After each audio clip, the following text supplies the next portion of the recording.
David Mühlmann, on est heureux de l'accueillir et à l'occasion de la sortie de son livre récemment en septembre, son livre qui s'appelle « Où va la France ?» de Macron, avec pour sous-titre « Dynamique du capital et lutte sociale ». Il est préfacé avec de grandes louanges par Jean-Marie Ducange. Jean Numa, pardon. Pourquoi Jean-Marie?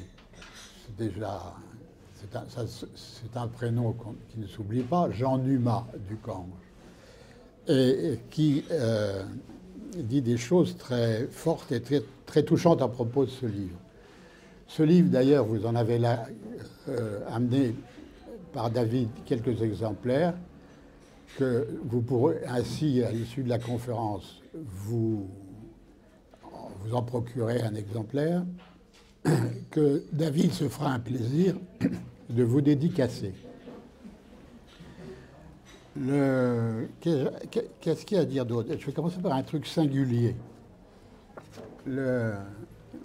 Qui est David Mühlmann? Il est docteur en sociologie, consultant en stratégie d'entreprise et enseigne à Sciences Po. On lui doit notamment au PUF Capitalisme et colonisation mentale 2021 et Lénine en son temps, politique du moment opportun. Je m'attache à cette fonction consultant en stratégie d'entreprise. Pour quelle boîte? C'est pas le sujet de ce soir. Mais ce sera intéressant de le savoir parce que vous comprendrez que avec toutes ces autres fonctions et attributions, son activité de consultant en stratégie d'entreprise le désigne, lui, et plus que quiconque, comme quelqu'un qui connaît la bête de l'intérieur de la bête. Vous avez compris? Bon. Mais peut-être qu'il vous racontera ça. Donc, le livre c'est un livre donc relativement court pour une pareille matière, et sa grande qualité, justement, c'est sa simplicité et son plan, son organisation, 3 parties égales, et où en fait, il s'agit rien de moins d'une analyse historique de l'installation du néolibéralisme en France pour en dévoiler la trajectoire spécifique. Selon David, le néolibéralisme en France a une stratégie particulière. Vous avez pu lire aussi que c'était dans une interview que tu donnais à Mediapart, nos amis de Mediapart l'avaient titré Macron, c'est la prolongation de Sarkozy. Ouais, la radicalisation. La radicalisation néolibérale. Voilà.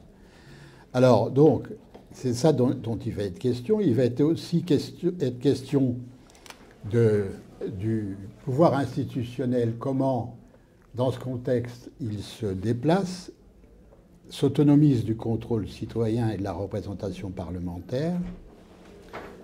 Et enfin, dans une troisième partie, il sera question de où en sont les luttes ouvrières qui ont, est-ce possible de le dire, qui ont, on le sait tous, qui ont bien évolué entre les mouvements grévistes qu'on a connus par le passé, et là, des mouvements comme des mouvements difficiles à définir, qui sont aussi bien les mouvements des jeunes que les mouvements, par exemple, des Gilets jaunes, mais les mouvements des jeunes pour les méga-bassines, contre les méga-bassines.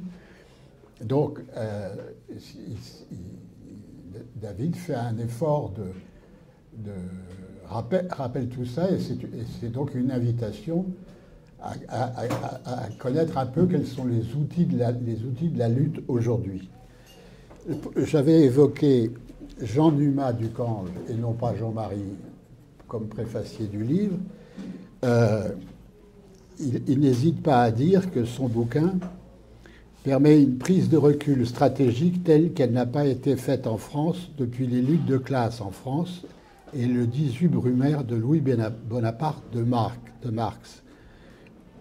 Condition essentielle pour reconstruire une perspective de transformation en profondeur des rapports sociaux. Voyez-vous l'hommage de Jean Dumas et non Jean-Marie. Alors, comment ça va se passer? Je vais enfin passer la parole à David, qui va nous parler de 40 minutes, mettons. Ensuite, on fera passer le micro dans la salle, les uns et les autres pour 4 ou 5 questions, auxquelles répondra en série David, puis encore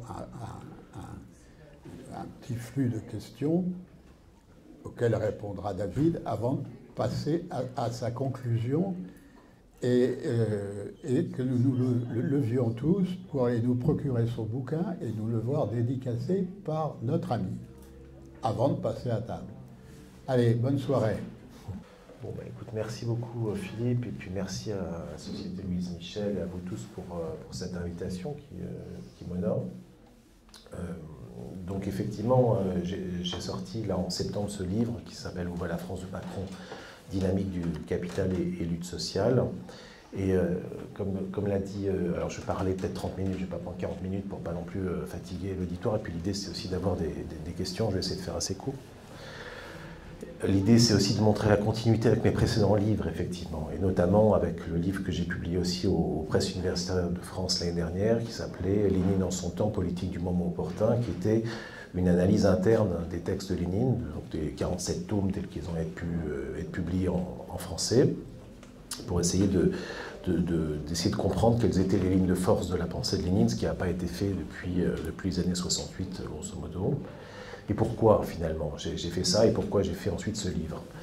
Parce qu'il me semble important de penser la période, en fait, de mener un diagnostic sur, comme disait Lénine, l'analyse concrète d'une situation concrète. Je pense que c'est un travail qui restait à faire, et donc je l'ai fait modestement. Alors Jean Dumas est très élogieux, c'est sûr, mais j'espère qu'il y aura d'autres livres, d'autres études, et qu'on pourra confronter les diagnostics, mais il me semble absolument important de faire une sorte de prise de recul stratégique, car ça me paraît la condition essentielle pour reconstruire à terme une perspective de transformation des rapports sociaux. C'est-à-dire, pour le dire autrement, si on n'analyse pas finement la dynamique du capitalisme français dans l'ensemble de ses composantes, il est difficile d'identifier quelles sont les lignes de force, quelles sont les lignes de brèche du capitalisme français, et donc de construire une stratégie politique valable. J'aime rappeler que, puisque je vous ai parlé de Lénine, qu'on a oublié un livre très important de Lénine, qui est celui de 1899, qui s'appelle « Le développement du capitalisme en Russie », où il analyse très finement et de manière très exhaustive la pénétration du capitalisme en Russie, les compositions de classes dans la paysannerie, dans le monde rural, etc. Et que c'est sur cette base-là, donc plus de 15 ans avant la révolution russe, avant la performance révolutionnaire de 1917, que l'on peut comprendre son action. C'est-à-dire que du point de vue léniniste, qui passe aujourd'hui, pour le point de vue Lénine, qui passe aujourd'hui à tort pour quelqu'un qui était un activiste permanent, un gauchiste, quelqu'un d'impatient, ce qui n'était évidemment pas, l'analyse précédait l'action. Il n'y a pas d'action performante, il n'y a pas d'action ajustée au présent, sans un diagnostic de situation. Et je pense qu'on est dans une période un peu similaire où la gauche, à mon avis, au sens le plus large, on en discutera j'espère, ne pense plus beaucoup, ne forme plus beaucoup. Dans quelles organisations aujourd'hui, du PS au NPA, on lit Jaurès, Gued, qui connaît encore Kautsky, qui lit Rosa Luxembourg, je pense que pas grand monde, et donc je pense qu'il y a un vrai travail intellectuel à mener aujourd'hui, à la fois sur le diagnostic et sur la formation. En tout cas, c'est la raison pour laquelle j'ai voulu faire ce livre.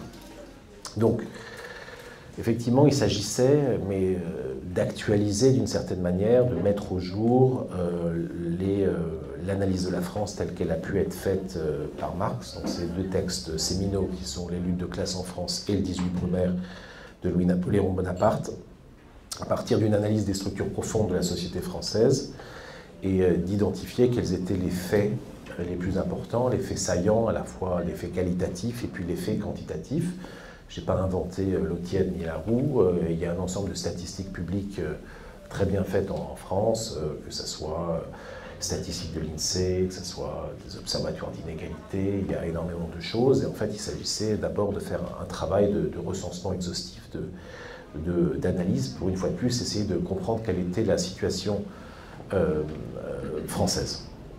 Alors pourquoi finalement Macron, pourquoi aussi j'ai voulu faire un livre sur la France actuelle, au-delà du fait que, comme je l'ai expliqué, je pense que le diagnostic est important, c'est que quand on regarde ce qui a été fait sur Macron, il y a beaucoup d'analyses sur la psychologie supposée du personnage, sur sa personnalité supposée, mais qui évidemment, beaucoup d'essais journalistiques, mais qui évidemment ne s'intéressent pas à ce qu'il reflète du point de vue des structures profondes de la société et de la dynamique économique. Or, je pense que ce qu'il s'agit de faire aujourd'hui, et une fois de plus, c'est un essai que je fais, c'est pas...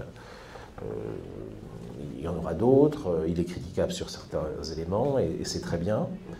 Je pense que ce qu'il faut faire aujourd'hui, c'est véritablement une analyse du pouvoir capitaliste, quelle est sa structuration, quelles sont ses forces et quelles sont ses faiblesses. Le point aussi, c'était de faire fonctionner, d'un point de vue méthodologique, ce qu'on appelle dans le champ du marxisme le critère de la totalité, tel qu'il a été exposé par Marx et par certains épigones, je pense notamment au jeune Lukács de 1923-1924 dans Histoire et conscience de classe. Je pense que ce critère de la totalité, c'est-à-dire l'ambition de saisir dans leur interdépendance les faits économiques, les luttes sociales et leurs effets sur les transformations internes du régime politique, reste, à mon avis, un des points forts et inégalés de la méthode marxiste. Il ne s'agit pas d'utiliser la méthode marxiste par dogmatisme ou par idolâtrie, mais je pense que cette saisie des interdépendances entre les trois grands champs d'activité que sont l'économie, la question sociale et la question politique reste une des grandes forces qu'il faut faire, à mon avis, fonctionner. Aujourd'hui, on vit un moment de spécialisation aberrante, me semble-t-il, en sciences sociales, où les économistes font leur travail, les sociologues le font et les politistes le font, mais à l'intérieur même de ces disciplines, on va travailler sur des monographies qualitatives extrêmement dispersées. Et je pense qu'il y avait un travail de recomposition à faire qui est important. Je ne suis pas le seul à le dire. Il y a même des auteurs non marxistes qui le disent. Je pense à quelqu'un que j'aime bien qui s'appelle Bernard Lahire, peut-être que vous avez entendu parler, qui effectivement appelle à retrouver cette vocation initiale de la sociologie, qu'il appelle une vocation industrielle, c'est-à-dire en finir avec ces études empirico-monographiques artisanales pour essayer de redécouvrir les grandes lois du fonctionnement social, les grandes lois de dynamique, quels sont les invariants, quels sont les principes, etc. Et je pense que c'est aussi important du point de vue de la discipline où je parle, c'est-à-dire la sociologie.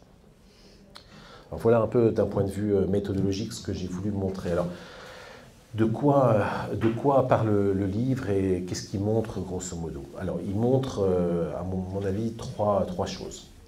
Le premier, c'est que le phénomène Macron s'inscrit et reflète ce que j'appelle une sorte de moment de santé outrageux du capitalisme français, financiarisé depuis les années 1990 environ, on pourra reparler de la périodisation, et bien inséré dans la mondialisation. Et à mon avis, la véritable rupture, et ça c'est pas moi qui l'invente, mais je l'analyse aussi en fonction des statistiques existantes, n'est pas Macron. La vraie rupture, c'est Sarkozy. C'est à ce moment-là, sous Sarkozy et juste avant, que se met en place ce mouvement généralisé de financiarisation de l'économie. On peut le mesurer à travers un certain nombre d'indicateurs économiques.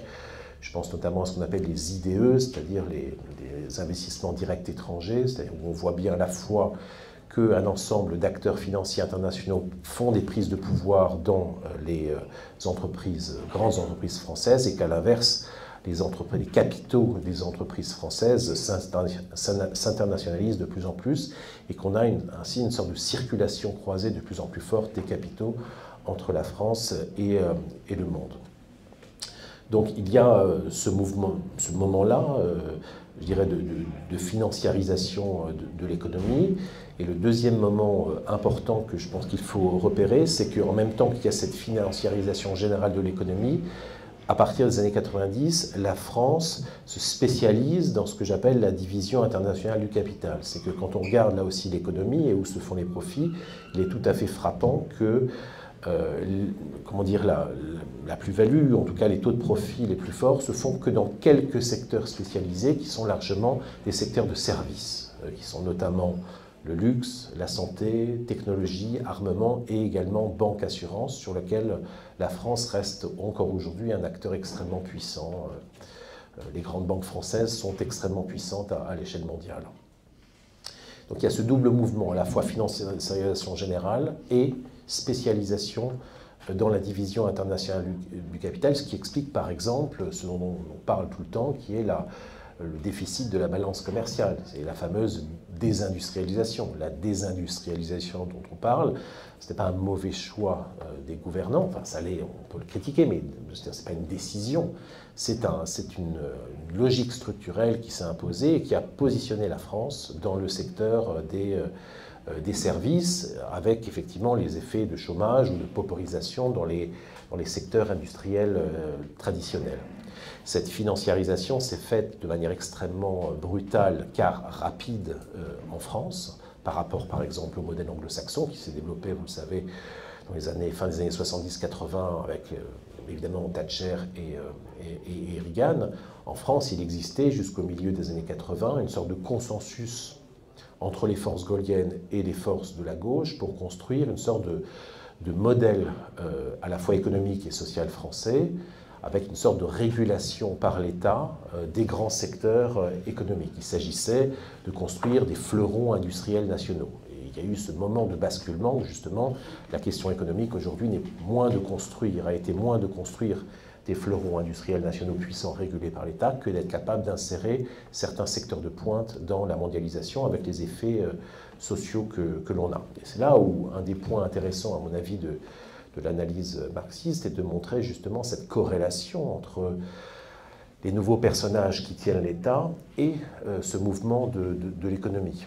On a pu critiquer par exemple Sarkozy, Alain Badiou par exemple l'a fait, a pu critiquer le personnage parce qu'il était ce personnage-là, parce que c'était un personnage bling-bling, etc. Mais ça reste à mon avis à la fois une analyse problématique et ça reste surtout une analyse superficielle. Ce qu'il faut bien comprendre, c'est que l'émergence d'une personne comme Sarkozy correspond bien à la nouvelle position économique de la France, qui est justement une position d'insertion dans la mondialisation.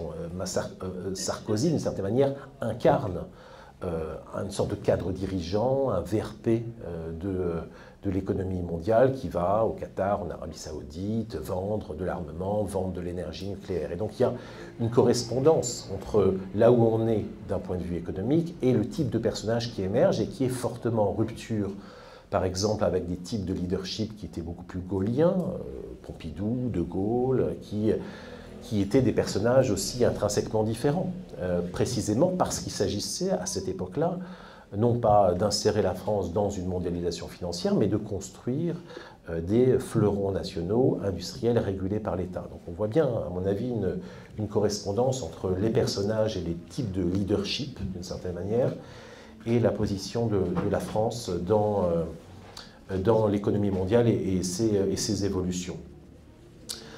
Le point aussi, pour finir cette première partie, parce que cette question économique, je ne peux pas la résumer en 2 minutes, mais c'est ça l'objet de la première partie, c'est de comprendre quelle est la position de la France et quelle a été sa dynamique. J'en avais aussi un petit peu assez de la presse de gauche qui passe son temps à insister sur la question de la paupérisation, de la dégradation des services publics, du manque de moyens, etc. etc. C'est-à-dire qu'en fait, aujourd'hui, quand on lit la presse de gauche, et je la lis, on est non pas sur ce que Marx appelait, Marx était un penseur de la production, non pas un penseur de la circulation du capital. Il s'agissait chez Marx d'étudier quels étaient les rapports de force dans le secteur de la production. Et la question des inégalités, la question de la paupérisation, la question des effets sociaux était un produit de la production. Et or, je trouve qu'on a perdu l'analyse de classe, c'est-à-dire qu'on a perdu l'analyse du capital, l'analyse de comment fonctionne le capital, quelle est sa dynamique interne, en se centrant de manière un peu pleurnicharde, d'une certaine manière, sur les effets sociaux liés au capital lui-même. Or, je pense qu'il faut analyser le capital lui-même, et si on le fait, on se rend compte qu'il y a une santé extrêmement forte du capitalisme, et qui est justement concomitante de cette paupérisation et de cette dégradation indéniable du secteur public. Mais il ne faut pas se couper de l'analyse de ce qui se passe dans la production. Alors, je ne vais pas égrener les chiffres ici, mais enfin, vous le savez, on a vu, je ne sais pas si je prends par exemple des chiffres récents, dont j'ai parlé dans d'autres vidéos, on a eu les résultats des dividendes du CAC 40 au deuxième trimestre 2023, qui sont d'environ 45 milliards d'euros. Donc les dividendes, c'est directement ce qui va au capital, ce n'est pas uniquement le profit, etc. Et ces dividendes sont en augmentation de 13% par rapport à 2022 et environ augmentation de 10% par rapport à 2021. Vous savez aussi qu'en plein Covid, 2021, les salaires des grands patrons ont augmenté en moyenne, j'ai pu le vérifier, de 100%. On sait également que 2021 a été une année unique dans l'histoire de la bourse française, dans l'histoire du CAC, avec des profits qui augmentent, qui sont environ à 135-137 milliards de dollars. Donc si vous voulez, il faut, et c'est pour ça que c'est bien de lire le Monde Diplo, et je le fais aussi, mais c'est bien de lire les échos. C'est-à-dire qu'il faut aussi lire, comprendre quelles sont les statistiques, quelles sont les zones de profit, comprendre comment fonctionne le capitalisme. Parce que ce qui est intéressant, c'est cette concomitance, qu'on voit d'ailleurs politiquement. C'est-à-dire que Macron, qu'est-ce qu'il a fait quand il est arrivé? Dans le même temps, il a supprimé l'ISF et il est allé prendre 5 € sur les APL, sur les logements de ceux qui ont le plus de difficultés à se loger. Et donc il ne s'agit pas simplement de se plaindre de cette concomitance-là, il faut comprendre qu'elle est fonctionnelle d'un point de vue économique et qu'elle correspond à une dynamique du capitalisme. Et puisqu'on parlait de concomitance, à la fois je vous ai sorti les chiffres des dividendes du deuxième trimestre 2023 et en même temps, vous le savez, le Secours populaire, par exemple, a fait un baromètre assez solide qui montre qu'aujourd'hui en France, donc c'est la même semaine où les deux chiffres sont tombés, c'est intéressant, qui montre aujourd'hui que 38% de la population française est en ce qu'ils appellent eux en précarité alimentaire, c'est-à-dire que pas seulement que les gens n'arrivent pas à finir les fins de mois, mais que les gens n'arrivent pas à faire 3 repas par jour. Donc c'est ça la situation française. Donc je pense que la question c'est comment est-ce qu'il est possible qu'à la fois on ait des dividendes aussi importants et en même temps une situation sociale aussi dégradée. Et je pense que c'est les deux qu'il faut penser en même temps. Voilà. Donc la question c'est de quelle France on parle, évidemment. Voilà pour un peu la première partie. Le deuxième partie, la troisième partie, je vais passer sur la question directement de l'État et je finirai sur la question des luttes sociales. Je pense que la période dans laquelle on vit, donc la période qui va de Sarkozy à Macron, correspond à un nouveau moment autoritaire de l'État, avec une montée en puissance, bien sûr, de l'extrême droite, mais qui elle-même nourrie par un autoritarisme d'État au sens précis d'un déplacement du pouvoir d'État depuis les instances représentatives et de négociation sociale jusqu'à la haute administration et jusqu'à la présidence. C'est-à-dire que si on reprend par exemple, je crois que c'est même aujourd'hui par exemple que Elisabeth Borne a présenté son nouveau budget pour 2024 et elle a annoncé un 49.3, ce qui est le 13e par exemple de son mandat. Là aussi, quand on regarde par exemple les chiffres du 49.3, c'est qu'un indicateur, mais il est intéressant. Il n'y a jamais eu autant de 49.3 sur tout et n'importe quoi que sous Hollande, par exemple. C'est-à-dire dans la période entre Sarkozy et Macron. Donc il y a un problème vis-à-vis du pouvoir parlementaire par rapport au pouvoir exécutif. Il y a un problème sur la négociation sociale. On l'a bien vu sur la question des retraites, c'est-à-dire que l'État aujourd'hui, et notamment la présidence, si vous voulez, ne va pas s'enquiquiner à négocier de fond en comble, y compris avec des syndicats type CFDT, c'est-à-dire qu'on va décider a priori des choses, on va mettre les syndicats devant le fait accompli, il va y avoir des manifestations de masse dans la rue, il va y avoir des violences policières, j'y reviendrai, on passera les choses au 49.3 et ça sera validé par le Conseil constitutionnel. Il y a un fonctionnement, si vous voulez, de bloc au pouvoir et de mise en suspens de la délibération publique et de la délibération sociale qui est un phénomène tout à fait intéressant. Et il est intéressant parce qu'il ne concerne pas que la France. C'est-à-dire qu'il y a certains auteurs qui n'ont rien à voir avec le champ du marxisme, je pense à Pierre Rosanvallon par exemple, on parle par exemple d'illibéralisme, au sens où, si l'on prend les Trump, les Bolsonaro, les Sarkozy, Macron, mais aussi Meloni, Orban, l'extrême droite en Suède, etc., il y a un mouvement général de durcissement, de raidissement de l'État, c'est-à-dire, pour être plus précis, de déplacement interne du pouvoir au sein des appareils d'État entre les instances parlementaires et de négociation vers des secteurs de décision et de haute administration. Et c'est un phénomène qui est tout à fait inquiétant,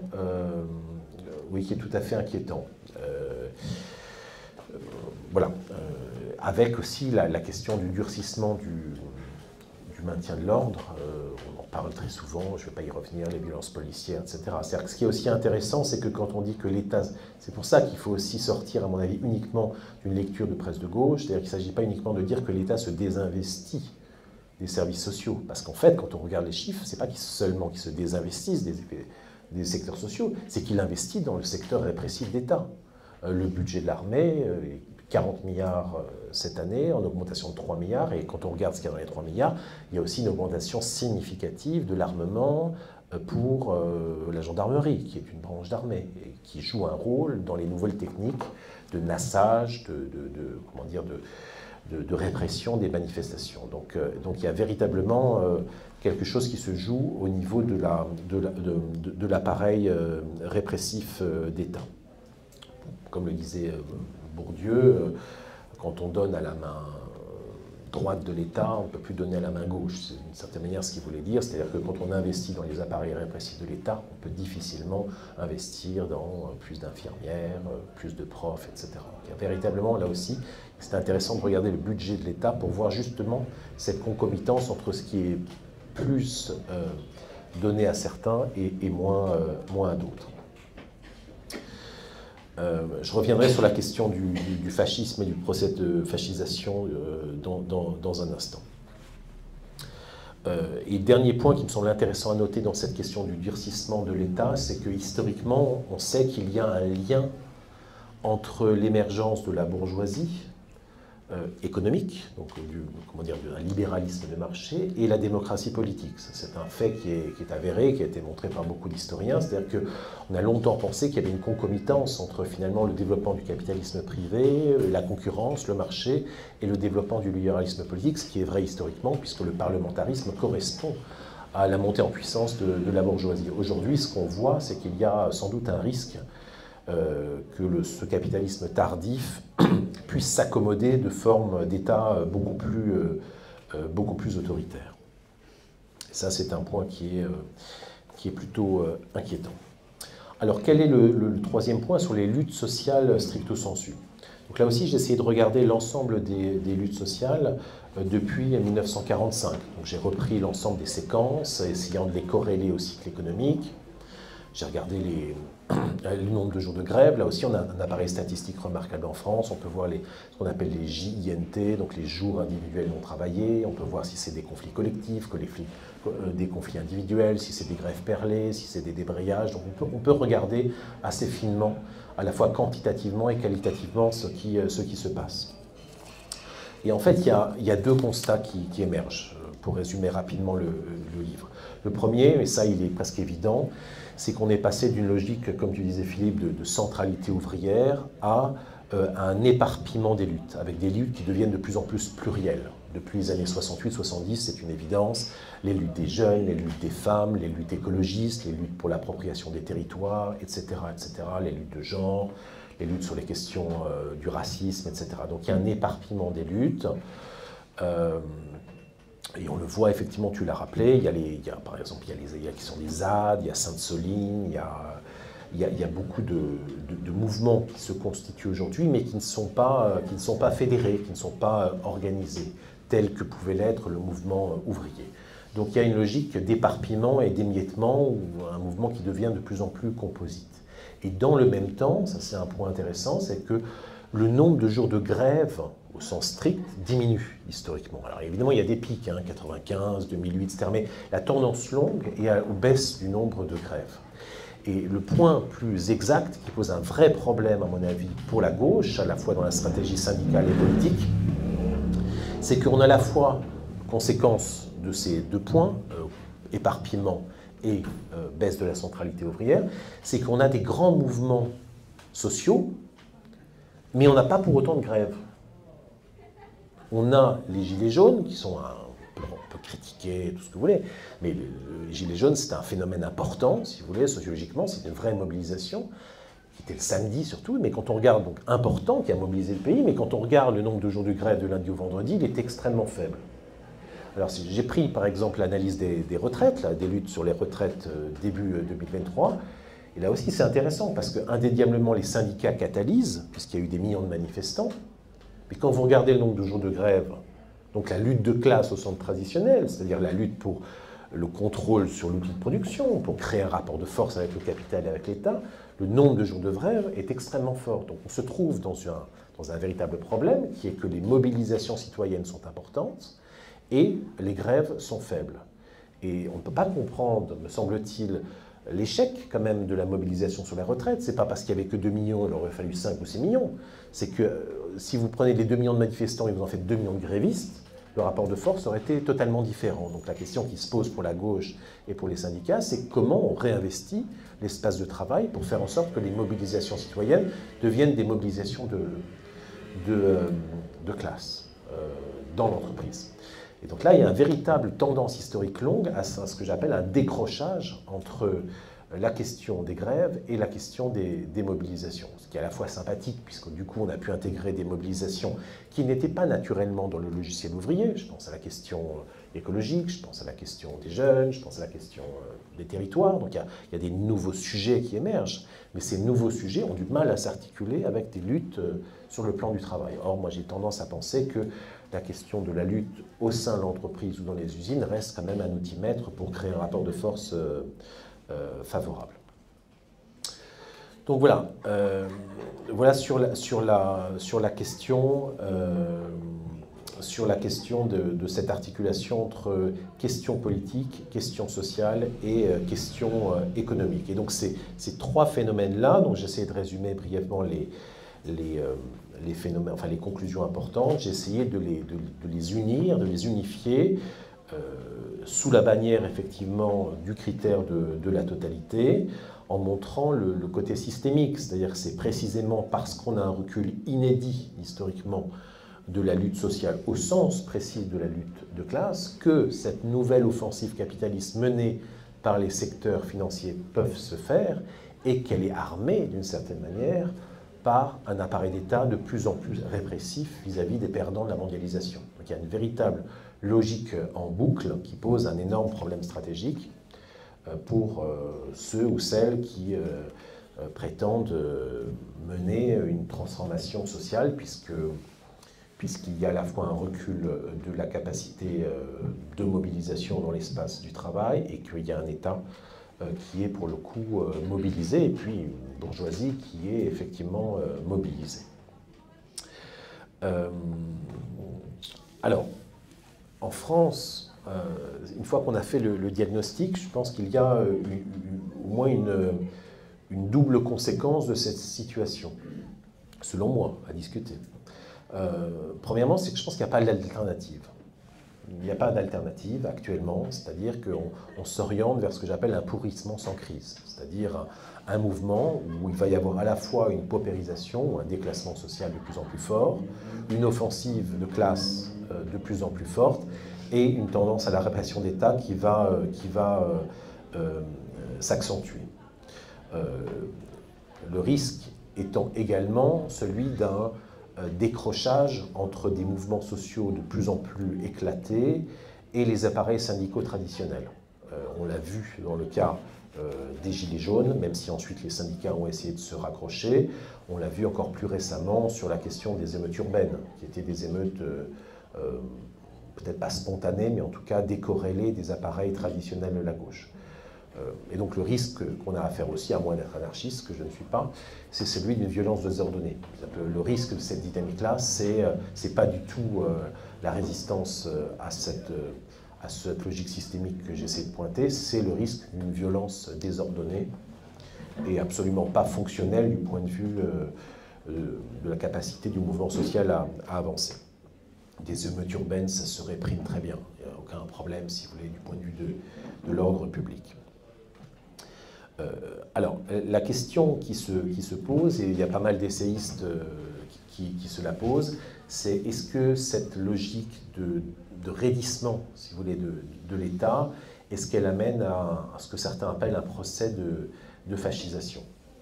Alors pourquoi des gens se posent cette question-là? C'est parce que c'est relativement inédit.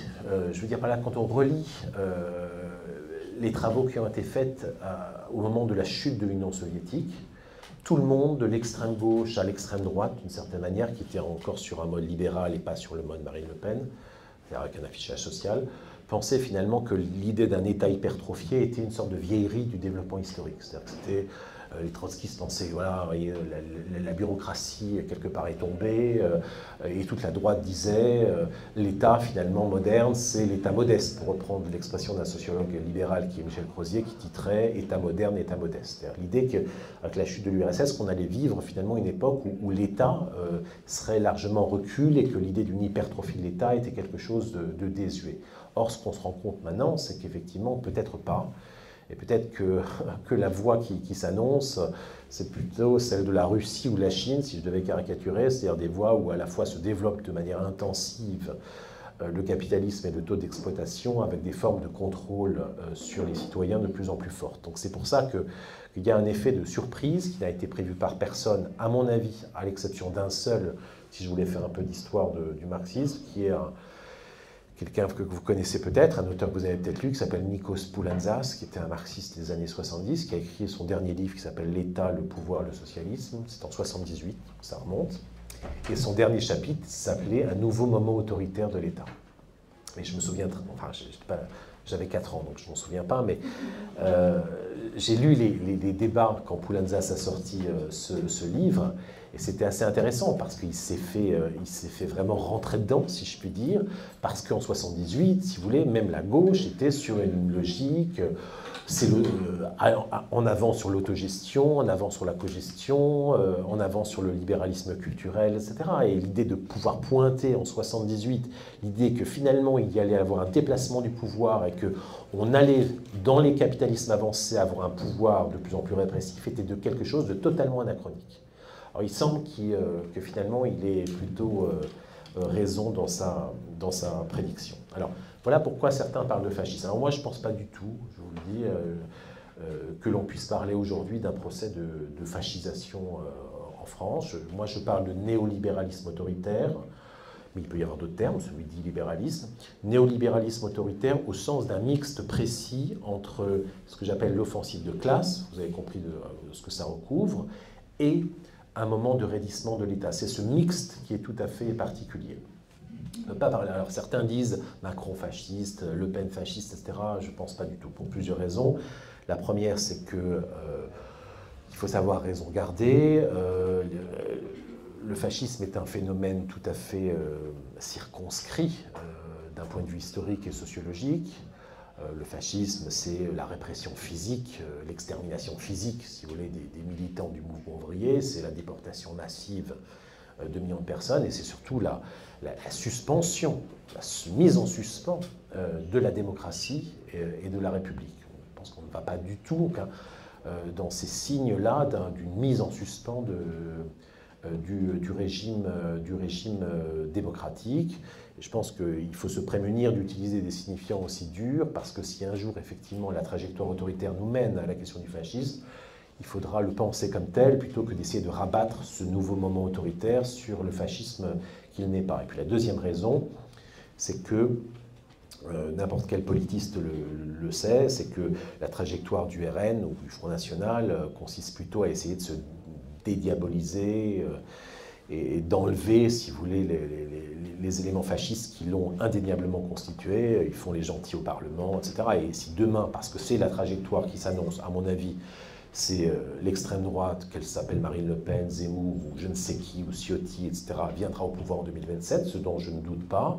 Je pense qu'ils feront tout pour se couler dans la dimension de la Ve République, dans la présidence hyper-autoritaire, et qu'il y aura plutôt une logique de continuum entre Macron et l'équivalent d'extrême droite, mais en aucun cas, je pense qu'on aurait un risque de mise en suspens de la démocratie représentative française. En tout cas, c'est mon analyse. Pardon ? c'est pas représentatif. On pourra en discuter, je termine juste, mais avec plaisir pour en discuter. Donc voilà, je pense qu'il faut arriver à penser spécifiquement ce moment autoritaire sans le rabattre sur la question du fascisme. Je pense que c'est important. Pour terminer rapidement, quelles leçons on doit, à mon avis, tirer de ces situations? Alors la première, j'en ai un petit peu parlé, c'est que je pense qu'il faut penser le capitalisme dans sa globalité, c'est-à-dire dans sa structure, dans sa dynamique, dans son économie propre, et pas uniquement dans ce que Marx appelle la circulation du capital, c'est-à-dire pas uniquement dans la question de la paupérisation, de l'appauvrissement, de qu'est-ce que ça veut dire en termes de services publics. Et je pense que la gauche doit vraiment se réapproprier cette analyse économique, parce que même les économistes, pas marxistes, je pense à Piketty évidemment, qui parlent du capitalisme, on parle sur le versant des inégalités, mais pas sur la question du taux d'exploitation, pas sur la question de la production elle-même. Je pense que c'est important de refaire ce travail-là. Le deuxième point, c'est que je pense qu'il faut, je ne sais pas le dire de manière plus simple, déconcaténer les choses, c'est-à-dire pas penser de manière monolithique. À droite, par exemple, on pense, il y a tout ce courant décliniste, par exemple, qui pense que c'est la fin de la France, parce que, je ne sais pas, il y aurait trop d'immigrés, c'est plus comme avant, les mœurs sont dissolues, etc. C'est pas mon sujet, mais la question c'est que la France n'est pas en déclin du point de vue économique. C'est-à-dire que je pense qu'il faut penser les choses dans leur complexité. C'est-à-dire qu'il y a à la fois une puissance économique qui se maintient, voire qui se développe sur certains secteurs. Il ne faut pas tout ramener à une vision unique. À gauche aussi, on a tendance parfois à un certain catastrophisme en disant finalement on vit une crise économique, on vit une crise sociale, on vit une crise démocratique. Je pense qu'on vit une crise sociale et une crise démocratique, mais on ne vit pas une crise économique telle que l'on l'a connue en 2008. Donc je pense qu'il faut à la fois reconnaître les forces économiques et montrer des problèmes démocratiques sans essayer de tout réduire à une sorte de catastrophisme qui mène à un activisme, à mon avis, qui peut être stérile. Et le troisième point, qui concerne plus la discipline elle-même que la sociologie, c'est l'idée de continuer l'analyse, de prolonger cette analyse par d'autres livres, de confronter les diagnostics et de combattre cette tendance qu'on a à l'ultra-spécialisation intellectuelle entre des gens qui vont travailler certains éléments économiques, d'autres qui vont travailler certains éléments sociologiques. Je pense qu'il faut, une fois de plus, faire fonctionner la question de la totalité, parce que je pense que c'est une des puissances de l'analyse marxiste qui a été oubliée. Je pense qu'il faut, si l'on est proche du champ du marxisme, retravailler sur ce que Lénine appelait l'analyse concrète d'une situation concrète. Moi, je suis toujours surpris que des gens qui se réclament du marxisme travaillent sur tout, c'est-à-dire, je sais pas, l'utopie, la religion, Walter Benjamin, l'école de Francfort. Il y a mille choses intéressantes, j'en doute pas, mais jamais sur la situation réelle, si vous voulez. Moi, je suis né en 74, donc j'ai pas pu vivre les moments, si vous voulez, 68, 70, etc. Mais quand je relis les textes de l'époque, ce qui me frappe, c'est qu'on ne commençait pas un débat international, un congrès international, sans faire une analyse de situation. On faisait une analyse de la situation mondiale. Quelles étaient les lignes de force, quelles étaient les lignes de faiblesse, quels étaient les secteurs dominants, quels étaient les secteurs dominés, et comment cette situation mondiale impactait une situation locale. C'est-à-dire qu'il faut, je pense que c'est le b.a.-ba, si vous voulez, de l'analyse marxiste, de faire l'analyse de la situation. Et plutôt que de faire d'analyses passionnantes, par ailleurs, qui sont des analyses plus livresques ou plus sur l'idéologique ou des champs, je dirais, parallèles à la réalité sociale. Voilà, j'ai beaucoup parlé, donc je préfère m'arrêter et je serai ravi d'en discuter avec vous.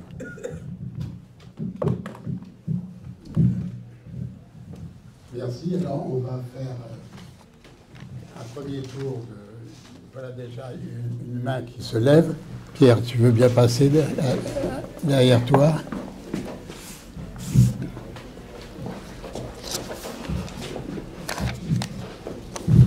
Merci pour ce passionnant exposé. Moi, j'ai deux remarques et une question. Alors, la remarque, c'est que les institutions, c'est pas exactement le pouvoir politique, mais c'est quand même sa structuration, correspondent à un état de la société. Et après la guerre, il y avait des grandes entreprises publiques qui surgissaient, mais il y avait encore une situation de concurrence qui était à peu près compatible avec le parlementarisme. La Ve République a concentré le pouvoir exécutif à proportion presque des constitutions de monopole qui se développaient. Alors, dans ce contexte, le deuxième aspect de la même remarque, la question du déplacement du pouvoir, elle existe partout, hein, elle existe y compris dans les entreprises. On parle beaucoup du pouvoir politique central, mais par exemple, il y avait des CE, ben, ils ont été largement évincés, ils sont devenus des outils de contrôle, pas des outils de gestion, et ils ont été un peu évincés au profit de groupes ad hoc qui étaient constitués, enfin, c'était une vaste discussion, et il y avait un séminaire à la fête de l'UMA qui était Mon patron est un algorithme. Et donc, en réalité, c'est vrai que alors, est-ce que le pouvoir, c'est le gouvernement mono, les aspects financiers sont beaucoup plus occultés, mais il n'en demeure pas moins que de plus en plus l'initiative parlementaire qui a été confisquée, d'ailleurs avec la 5e République largement, en grande partie, elle incombe à l'initiative des rédactions, des analyses, incombe de plus en plus à des groupes d'audit, des groupes tout à fait intéressants éventuellement, mais qui ont, par rapport à l'administration et par rapport aux députés, la caractéristique de n'être ni mandatés ni responsables. Donc c'est cette déviation vers des groupes qui ne sont pas responsables, et ça s'accompagne d'une occultation très générale, partout, à la poste, etc., de l'identification des décideurs. La particularité des pouvoirs, c'est qu'on ne sait même plus où ça se situe. Alors tout ça, c'est un petit peu de philosophie. Mais ma question est la suivante. Est-ce qu'il n'y a pas quand même un tournant essentiel avec la constitution de l'OMC 95 à l'origine, l'OMC devait comporter une composante sociale. Ça devait être dans la filiation presque de l'unité, enfin, ça date de 1919, mais ça a été une espèce de coup de force qui a abouti à ce que non, on est entré en plein dans le tout concurrentiel. Et est-ce que c'est une cause ou une conséquence d'un jeu de pouvoir, j'en sais rien, mais ce surgissement du tout concurrence interprété de façon dogmatique par un peu partout, on finit par faire des appels d'offres tout le temps, ce qui est quand même des fois plus amusant de gérer pour préparer un appel d'offres, c'est des fois plus amusant de gérer la saisonnalité du travail. Est-ce que c'est pas en réalité un tournant essentiel? Et deuxième sous-question, parce que je ne comprends pas dans ce phénomène de concurrence, c'est pourquoi les entrepreneurs mis en faillite en veulent plutôt aux syndicats et aux salariés qu'à leurs concurrents, à ceux qui ont gagné, qui en général leur font des offres de reprise partielle. Mais pourquoi est-ce que les capitalistes ne s'entretuent pas? C'est ça que je ne comprends pas. Ils coopèrent loyalement entre eux, pourquoi ils ne s'entretuent pas?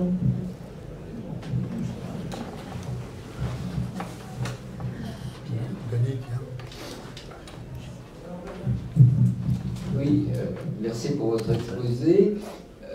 Il me semble qu'il y a deux composantes dans votre exposé.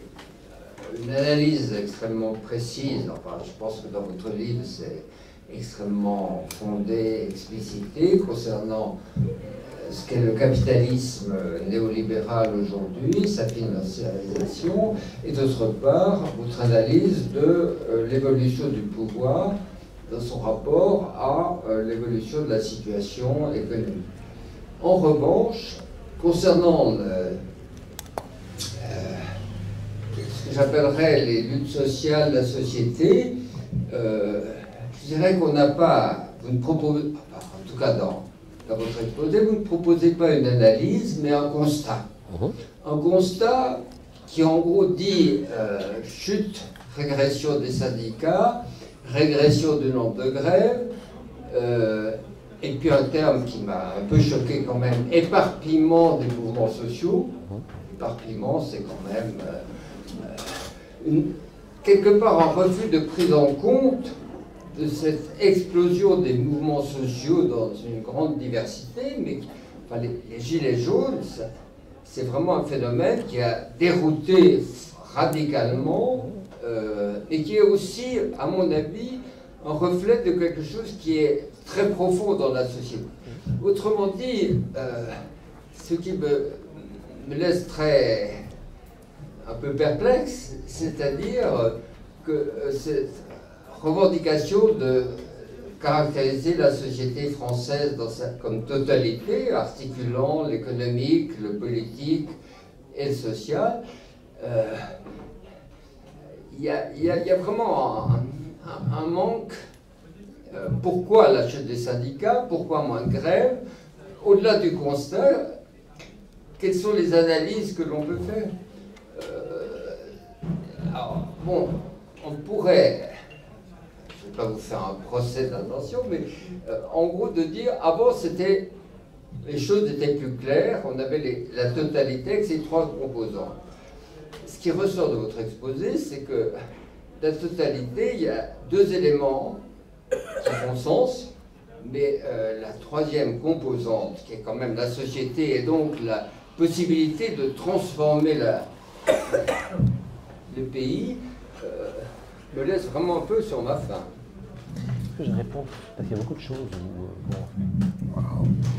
Philippe, et puis ensuite David répondra, il a déjà beaucoup de choses à dire. Parce qu'il y a beaucoup de choses.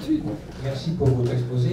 J'ai un peu eu l'impression, en vous écoutant, de penser à ce poème de Baudelaire, où on ouvre une armoire de sa grand-mère, on a toutes les vieilles odeurs, des parfums du passé qui ressurgissent.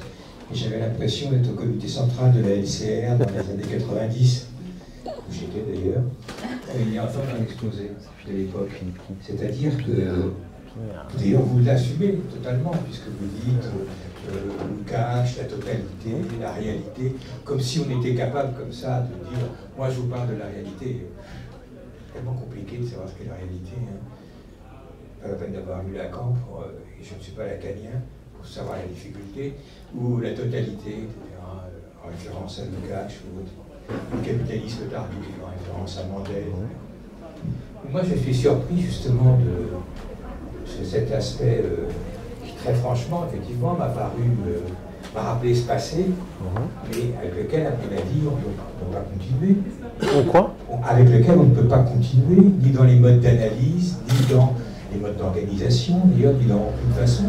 Parce qu'il s'est passé quelque chose qui, pour vous, est un détail. Vous l'avez cité comme un détail, qui est la question de l'anthropocène, qui est la question, c'est le monde entier qui a changé. Juste là, vous parliez de la totalité et vous parliez de la réalité. S'il y a bien quelque chose qui relève de la totalité et de la réalité, et tout ça entre guillemets, c'est le fait qu'on vit dans un monde qui est, on sait, qui n'est plus le monde infini dans lequel on pensait exister il y a encore 25 ou 25 ans, mais on est dans un monde qui ne peut plus fonctionner comme ça, sans s'autodétruire très rapidement. Et donc la question écologique, ou la question du nouveau régime climatique, c'est pas simplement des luttes en plus, comme il y a des luttes de la jeunesse, comme il y a des luttes de ceci, comme il y a des luttes de cela. C'est quelque chose qui doit redéfinir l'ensemble de notre façon de penser, que vous avez appelé la totalité et la réalité.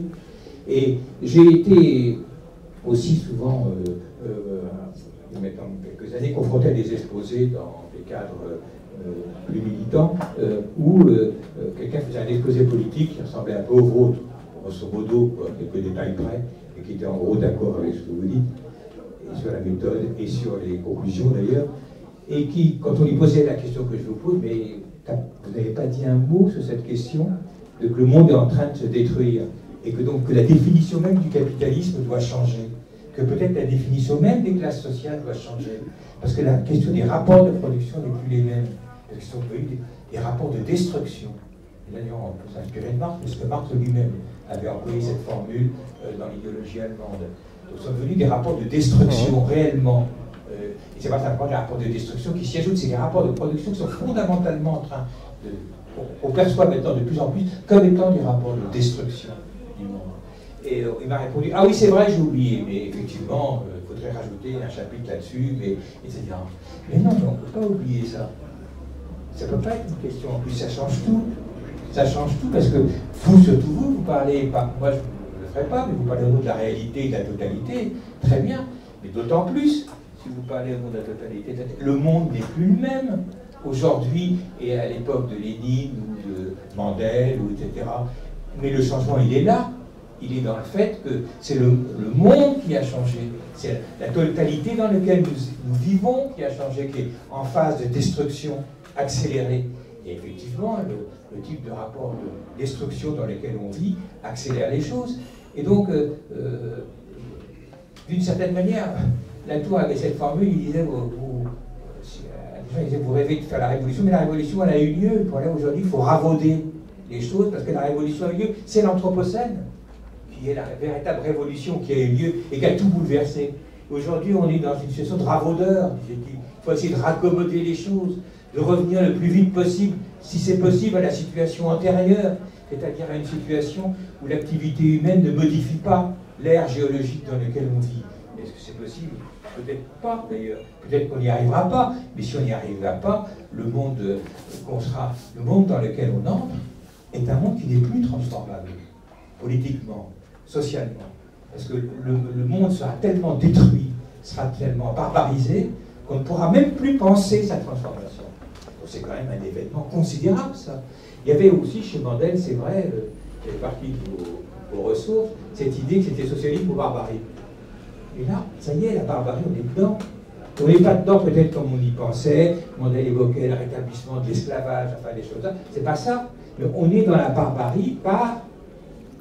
On pourrait assimiler l'entrée dans cette nouvelle ère, c'est pas une question de période, là, c'est une nouvelle ère géologique, qui est la question de l'Anthropocène, comme la barbarie. Or, dans la barbarie, on ne peut plus changer rien. Je sais qu'il n'y a plus de questions, mais je voudrais que c'est complètement dans la mais je peux répondre en 2 temps. J'ai été extrêmement choquée de vous entendre dire que l'économie allait bien et que ça semblait être quelque chose de rassurant. J'ai pas parlé de rassurant. Non, vous n'avez pas dit rassurant. Je dis que ça semblait être quelque chose qui n'était pas une question. Moi, je trouve que c'est une question aujourd'hui énorme de se dire que l'économie va bien. Quelle économie? Okay. Allez, David répond déjà à cette première série de questions. Je vais répondre à plusieurs questions. Alors, je vais répondre déjà à la question et aux remarques de madame. Alors, 2 choses, effectivement, sur la question de l'OMC, de l'incitation à la concurrence, il y a également les questions des régulations européennes, etc., qui poussent la concurrence. En fait, la question, c'était un choix méthodologique pour le coup. C'est-à-dire que l'idée, c'était d'essayer de comprendre quelles étaient les logiques endogènes du capitalisme français. Je ne nie pas du tout qu'effectivement, il y a un cadre évidemment international, qu'il y a de la régulation européenne, qu'il y a des pressions de l'OMC. La question, c'est qu'il fallait que je définisse mon objet. Et moi, ce qui m'intéressait, c'était de comprendre finalement comment fonctionne le capitalisme français, bien évidemment qu'il fonctionne dans sa relation avec des institutions qui elles-mêmes poussent à la concurrence. Donc c'est un point que j'explique en introduction, c'est-à-dire que je ne peux pas faire l'analyse du monde, on parlait de totalité, c'est-à-dire que je ne peux pas faire l'analyse du monde, il faut que je me circonscrive au cas français parce que l'État-nation a quand même une certaine cohérence, si vous voulez, mais évidemment, la France ne se situe pas dans un vide mondial. Mais, donc, effectivement, l'OMC, les questions européennes jouent, mais la question, ce qui m'intéressait, c'est de manière endogène, comment le capitalisme français institue sa propre dynamique, en tout cas, active une dynamique spécifique dans le cas français. Le deuxième point que vous avez signalé, il est vraiment important, c'est la question des décideurs et le fait qu'aujourd'hui, dans tous les plans, et notamment le plan politique, mais j'entends votre point sur la question de l'entreprise, mais sur la question politique et économique, il y a une autonomisation de plus en plus forte des décisions stratégiques. Et ça, on le voit notamment dans le cas de Macron. Moi, j'ai regardé l'ensemble des secrétaires d'État, des ministres, des conseillers spéciaux du président, etc. Ce qui est tout à fait frappant, ça s'est accéléré, c'est pas une nouveauté, ça s'est accéléré, mais c'est que, grosso modo, l'ensemble du haut personnel politique de Macron vient des directions privées. Et en retour, quand vous avez été secrétaire d'État ou ministre, on l'a vu avec Dussopt récemment, on l'a vu avec Brune Poirson, pour prendre que quelques exemples, on va chez Accor, on va chez L'Oréal, etc. Il y a une endogamie de plus en plus forte de classe, une unité de classe de plus en plus forte, ce qu'on peut appeler également une activation du circuit, des allers-retours, de ce que d'autres appelleraient les pantouflages et les rétro-pantouflages, qui créent une véritable unité de décision, c'est-à-dire ce sont les mêmes personnels dans la direction économique et dans les directions politiques, avec des allers-retours de plus en plus intensifs, avec des gens qui ont les mêmes objectifs, les mêmes formations, etc. Les mêmes habitus, comme dirait Bourdieu, d'une certaine manière. Et ça, c'est quelque chose qui s'est véritablement accéléré. Et par exemple, pour prendre un exemple qui n'est pas un détail, c'est pas pour rien que Macron a supprimé l'ENA. Il a supprimé l'ENA parce qu'aujourd'hui, même pour faire un grand conseiller politique, la voie, je dirais, gaulienne, c'est plus faire Sciences Po Léna, c'est faire HEC INSEAD, ou c'est faire 10 ans de conseil et vous allez être secrétaire d'État. Donc il y a même au niveau des parcours pour devenir, je dirais, conseiller du prince, ce sont les business schools, quelque part, qui font le parcours. Donc il y a véritablement quelque chose qui se crée en termes d'autonomisation des décisions politiques et en termes d'unité de classe. C'est pour ça, mais je ne vais pas en parler trop longtemps, à mon avis, il faut étendre la définition de Marx de classe sociale, c'est-à-dire que ce n'est pas uniquement la question des propriétés de moyens de production, je pense qu'il faut intégrer la question politique. Aujourd'hui, on est face à une unité de pouvoir qui est indissociablement économico-politique. Mais pour ça, c'est un point méthodologique, absolument. Ça, c'est pour répondre à votre question. Deuxième point, en fait, je pense que la question les deux questions des messieurs, en fait, pour moi, résonnent de la même manière. C'est-à-dire que, pour reprendre des termes, mon livre n'est pas un livre politique. Et ce n'est pas non plus un livre sur ce que l'on doit faire. Ça ne m'intéresse pas du tout. Ce n'est pas mon sujet. C'est-à-dire que quand on m'oppose le fait qu'il y a l'Anthropocène et qu'on vit dans la barbarie, je serais plutôt d'accord avec vous. Mais ma question, c'est de comprendre quelle est la situation socio-économique de la France. Ce n'est pas de pointer que la question écologique devrait être en haut de la question de la gauche. Ce n'est pas mon sujet. C'est-à-dire que moi, ce qui m'intéresse, c'est de voir comment ça fonctionne. Une fois de plus, de faire l'analyse concrète d'une situation concrète. C'est pas de me dire, finalement, la question écologique devrait être centrale. Il y a des gens, quand j'ai présenté mon livre, qui m'ont dit, mais vous parlez jamais de la question de l'indigénat, etc. Ou vous parlez jamais du mouvement noir. Mais je leur ai dit, mais j'aurais fait une autre analyse si j'avais aux États-Unis. Si j'avais été aux États-Unis, j'aurais parlé d'un mouvement noir. Parce qu'aux États-Unis, il y a un mouvement noir, Black Lives Matter, qui est très important dans la structuration des rapports de force. Si j'avais été dans les années 70 en France, j'aurais fait un chapitre spécifique sur la question du mouvement féministe, parce qu'il a été polarisé par le MLF. Mais aujourd'hui, qu'on le veuille ou non, il n'y a plus de mouvement féministe organisé et il n'y a pas de mouvement noir en France. Donc c'est là où je n'ai pas un discours politique, j'ai un discours sociologique pour analyser ce qui est, ce qui doit être d'un point de vue politique. C'est une question qui ne m'intéresse pas. Et c'est pour ça que quand vous dites le triptyque, vous m'avez résumé, effectivement, vous avez dit qu'il y a un triptyque entre l'économie, le pouvoir d'État et les luttes sociales, et vous me dites finalement, vous avez été choqué par le terme d'éparpillement. Mais le terme d'éparpillement n'est pas un normatif de ma part. C'est pas bien d'être éparpillé, c'est simplement un constat. C'est-à-dire que si vous comparez aujourd'hui la situation des mobilisations sociales en France, si vous regardez quel est le leadership, comment s'articule la CFDT avec la CGT, vous n'êtes évidemment pas dans le cas des grandes grèves ouvrières menées par la CGT dans les années 50-60. Il y a un éparpillement des luttes. Alors que ça soit bien ou pas bien, ça se discute, mais pour moi, le terme d'éparpillement ou d'émiettement, ou le fait que ça soit un mouvement composite, on peut en parler de plusieurs manières, n'est absolument pas, comment dire, un jugement de valeur, si est-ce que c'est bien ou est-ce que c'est pas bien. Et donc, ça rejoint votre point, madame, quand vous dites l'économie, je ne sais pas quoi, je ne fais que constater la santé du capitalisme, que le capitalisme soit un problème, ça c'est un point de vue politique, j'ai tendance également, je comprends votre point, mais ce n'est pas parce que je décris une santé du capitalisme que je dis que cette économie est bonne. La question du bon ou du pas bien n'est absolument pas mon problème, je ne fais que décrire une situation de, comment dire, de renforcement d'un mode de fonctionnement objectif. Autre question ? Je veux bien rebondir, mais sans monopoliser.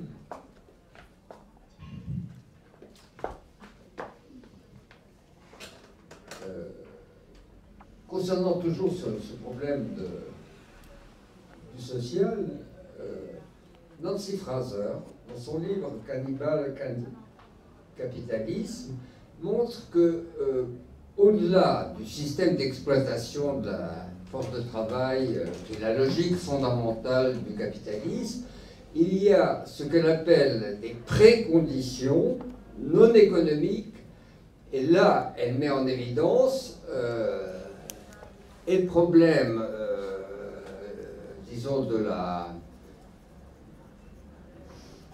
la vie, enfin de l'entretien de la vie, et donc pas simple. Le problème de l'exploitation des forces extérieures, enfin, bon, extérieures et intérieures, parce que migrants sont aussi présents dans la société française. Et puis, elle montrait aussi qu'il y a cette troisième précondition, c'était la nature. Alors, je crois que là, elle fait référence à Jasolbourg, donc à celui qui a dit qu'il ne fallait pas parler d'anthropocène, mais capitalocène. Je crois qu'il y a un enjeu, et qui montre que la composante du capitalisme, c'est à la fois l'exploitation systématique de la force de travail, et d'autre part, ce qu'il appelle l'appropriation, appropriation des ressources naturelles, mais aussi d'une partie de l'humanité, parce que pour le capitalisme, dans son développement, c'est une société blanche, c'est l'homme blanc, et même l'homme mâle blanc.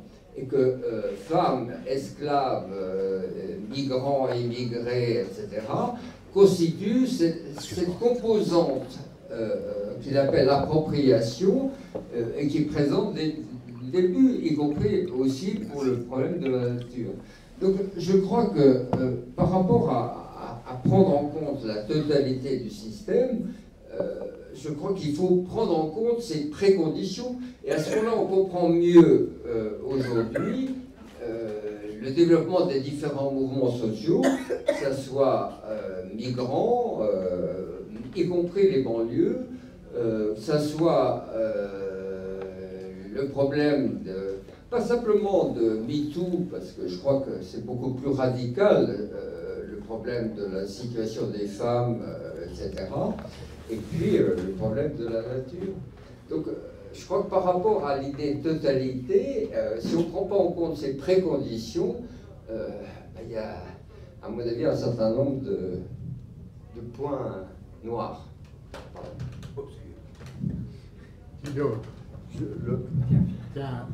Je répondrai après, mais on va... Oui, moi, je voulais parler de la question de la fascisation. Oui. Parce que, bon, accent notamment par Jean Dula, c'est aussi quelqu'un, on parle de ça. Bon, ça descend un peu en flamme. Des gens comme Hugo Paletta qui, depuis plusieurs années, ont eu le mérite de montrer les éléments qui vont dans le sens de fascisation. Ça ne veut pas dire que c'est fasciste, ça ne veut pas dire que Macron égale Hitler, enfin bon, Mussolini, il n'a jamais dit ça, mais il y a des éléments qui, à mon avis, vont au-delà de l'état fort. Au-delà de l'état fort. Par exemple, je suis un peu troublé d'entendre que si l'extrême droite était au pouvoir dans 4 ans, ce ne ferait pas grand-chose de plus que maintenant. Si. Moi, je suis persuadé que, bien entendu, il arriverait des choses très graves. Voir la situation par rapport aux étrangers, ça serait une volonté de mesures ultra-violentes, de répressives, de camps, de machin, par rapport, voir déjà Ciotti qui réclame déjà l'interdiction de partis actuellement, parce qu'ils ne sont pas d'accord avec les partis de la LFI, etc., ou de l'FPA, parce qu'ils ne sont pas d'accord par rapport à la situation actuelle. Donc il dit qu'il faut les interdire. Donc c'est des gens qui iront beaucoup plus loin que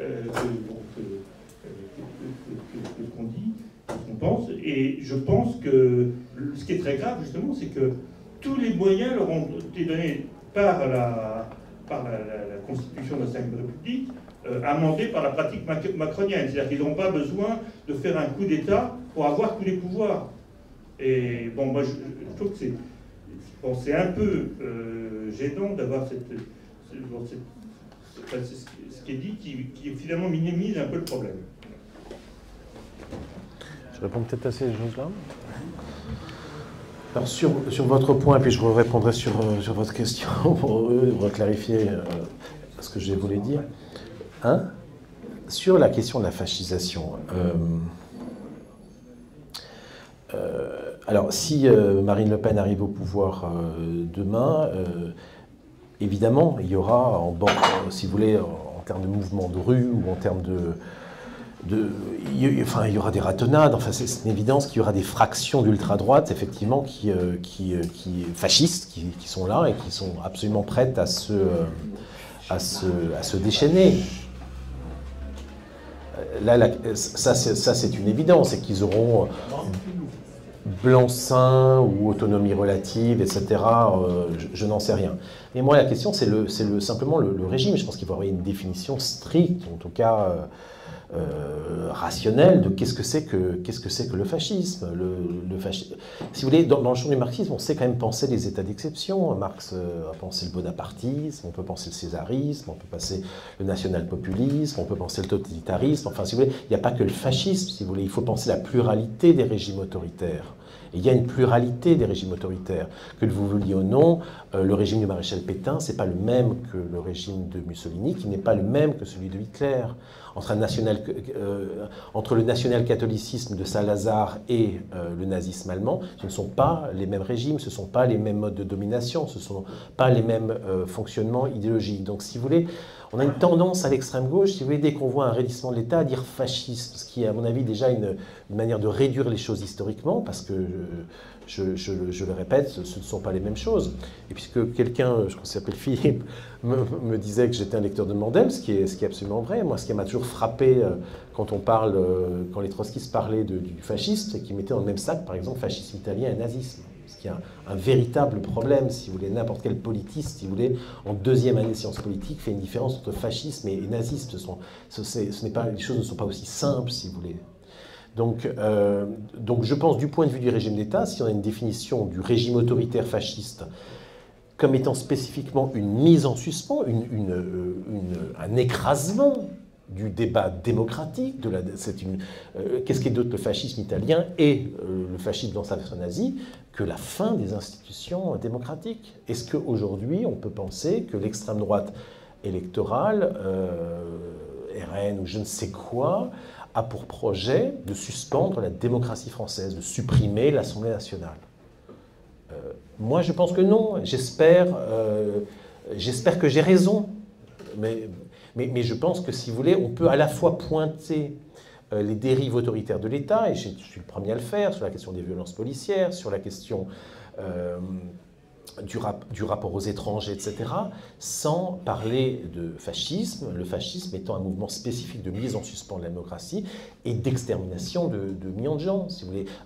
Je vais le dire encore de manière plus simple.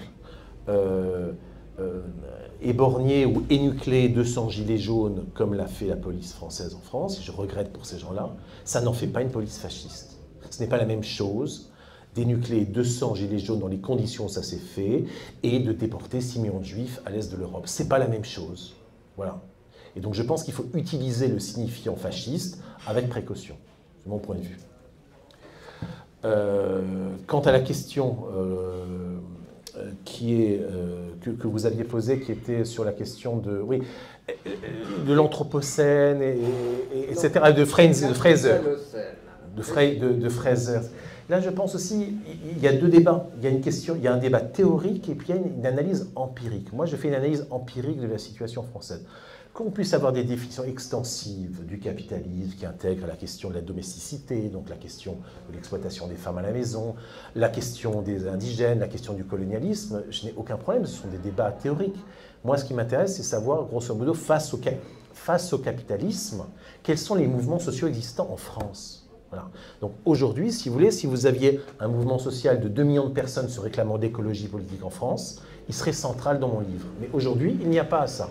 S'il y avait un mouvement noir ou indigène de 2 millions de personnes en France, j'en parlerais. S'il y avait un mouvement de femmes organisées, il y en aurait. Donc, si vous voulez, on ne peut pas confondre deux discussions. Il y a une discussion théorique sur la nature du capitalisme et le constat empirique des forces en présence. Et les constats des forces en présence aujourd'hui, on peut le regretter, manifestement certains le regrettent, et je le regrette aussi, c'est qu'il n'y a pas 2 millions de personnes, si vous voulez, qui luttent contre le mode de production capitaliste avec un drapeau vert au sens écologiste aujourd'hui.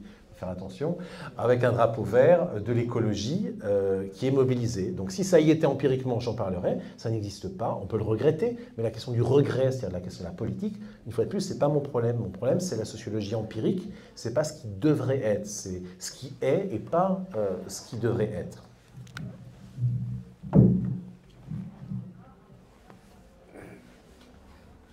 Alors, une ou deux autres questions, peut-être? Madame. Pierre. Une petite remarque, vous dites qu'il y a une différence entre nazisme et fascisme, et puis après vous nous dites, et vous incluez des gilets jaunes, c'est pas tuer 6 millions de gens. Oui. Mais justement, quand on parle de fascisme, on ne parle pas de nazisme, donc c'est la question est sérieuse d'avoir, il y a quand même un risque de... Il y a quand même une probabilité de... Vous parlez aussi de la démocratie parlementaire, Ah oui. elle est quand même extrêmement affaiblie. Il y a très peu d'initiatives parlementaires, très peu de débats, de suivi de débats. Enfin, je crois que c'est un peu la réflexion qui était par là.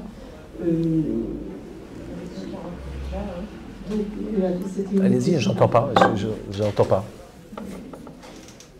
Oui. J'ai perdu ma question. Sur le fascisme, ça, on revient sur le... Non, c'était pas celle-là, c'était sur ce que vous avez dit par la suite. Excusez, ça Si on veut poser la question concrètement, on pourrait dire est-ce que Marine Le Pen ce sera Orban ou est-ce que ce sera Mélanie? Oui. C'est plus intéressant peut-être de le dire comme ça. Oui. Or, ça a plus de chances d'être Orban que Mélanie, je pense. Pourquoi? Parce que Mélanie n'arrive pas à s'arracher aux contraintes de l'Union européenne, qui lui dicte sa politique, et parce qu'elle n'a pas les moyens. Alors Orban, il n'avait pas les moyens normalement non plus, mais lui, il a réussi à échapper quand même en perdant les subventions, et plein de subventions, mais il assume à échapper en grande partie aux contraintes que l'Union européenne voudrait lui imposer en envoyant l'Union européenne se faire foutre. Et bien, le problème de Marine Le Pen, c'est qu'elle sera à la tête d'un État, la France, fondatrice de l'Union européenne, qui représente la moitié, enfin pas la moitié, mais en tous les cas, peut-être si la moitié de la puissance théorique de l'Union européenne. Et donc elle aura les moyens, par son poids, en se dissociant de l'Allemagne, d'être plus proche de Orban, que de se faire imposer des solutions par l'Allemagne, comme c'est le cas pour Mélanie. Donc on a des chances effectivement d'avoir un régime plus proche du régime d'Orban. Et dans son évolution, je ne veux pas dire un coup d'État du jour au lendemain, une série de mesures, les unes à la suite des autres, restreignant les libertés démocratiques, qu'un régime à la Mélanie, impuissant. Je suis assez d'accord avec cette analyse sur Orban, oui. J'ai trouvé ce que je voulais dire simplement. Madame. Alors vous disiez, quelle est l'opposition actuellement, quels sont les îlots d'opposition au capitalisme? Et en réalité, ce qui quand même bourgeoie un peu, c'est les initiatives, les ZAD, les initiatives locales, oui. Les multiplicités de petites solutions, de petites auto-organisations, parce qu'il y a une fâcheuse tendance à incriminer constamment l'État pour des problèmes qui ne devraient certainement pas forcément revenir. Une insuffisance d'interpellation d'ailleurs des échelons intermédiaires. Le jugement de France Télécom était quand même extrêmement intéressant quand il disait au fond il y a une cascade qui organise un ruissellement des initiatives qui elles-mêmes sont contestables dans la gestion des entreprises. Et bien voilà, on peut dire que quand même il y a des bourgeonnements locaux comme les ZAD. Voilà. C'est ce que j'appelais l'émiettement. Ça, des bourgeonnements locaux. Je suis assez d'accord avec ça. Mais ça n'en fait pas quelque chose de cohérent et de massif. Mais une fois de plus, c'est pas comment dire, c'est pas un jugement de valeur. Vous voyez, mais il y a des bourgeonnements locaux. Moi, j'appelle ça émiettement, mais on peut appeler ça différemment. C'est très bien.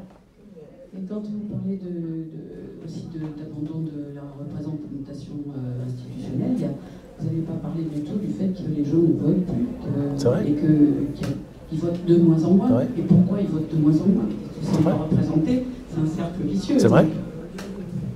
Tout à fait.